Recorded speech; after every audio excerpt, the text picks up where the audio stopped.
walaalahayga reer Somaliland baa hawada ka saaray kuna guuleystay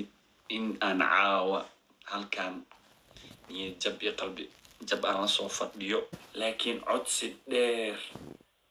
codsi dheer oo aan dhalinyarada Soomaaliyeed u dirsanaa waxay tahay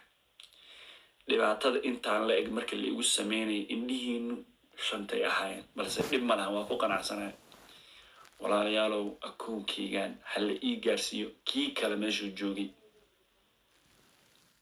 hadduu maanta YouTube-kayga 200k iyo marila 200k TikTok uma walwalen YouTube-ki 120,000 adoo taagan TikTok-gi fiiri waa la soo ogyahay dhalinyarada leeyahay meeshii laga bariisinay oo TikTok ah markii hawada laga geliyo oo aad tahay shakhsiyan in dhalinyara dhibkeeda ana dareemi karo war ama ii soo qor maxaa la calaalaysaa ama ii soo qor nirag baato waad gaari mar labaad ii soo qor I don't care about that mar walba muhiimadeedu waxa tahay sida anigu qanacsanahay iyo afkayga waxa ka soo baxay inay waxaan ku faraxsanahay akoonkayga waxaan u baahanahay in kii shalay meeshuu marayay la ii gaarsiiyo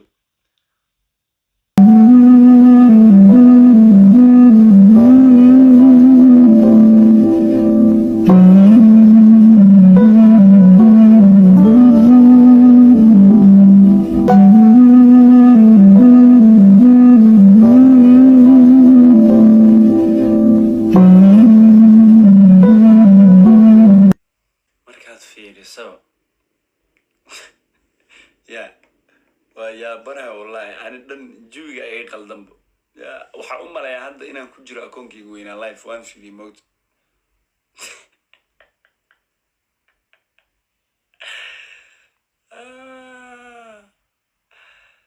والله بالله تلا ويا يا أفك قص القلب هنا كوينه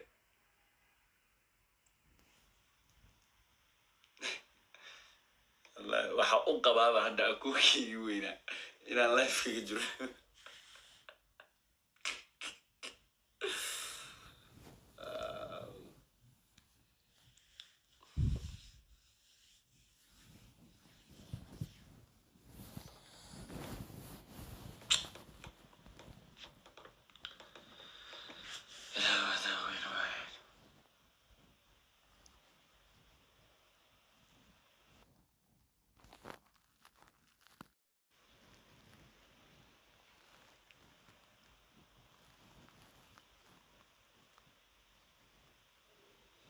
ciwaankaygi kale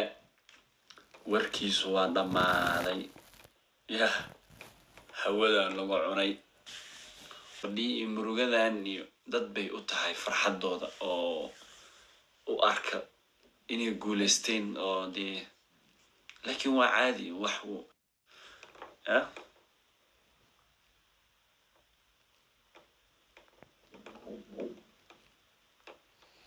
it's okay كوي الشركة ده مرة يسأل فات سديد بقول أو كن أو فلاوريس يا وراد يرمح بقولكم أو بقولكم سدح بقولكم أفر بقولكم شام بقولكم لح بقولكم تضاو بقولكم سديد بقول أو كن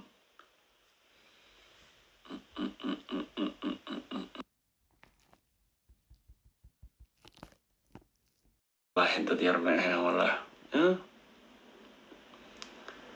مركان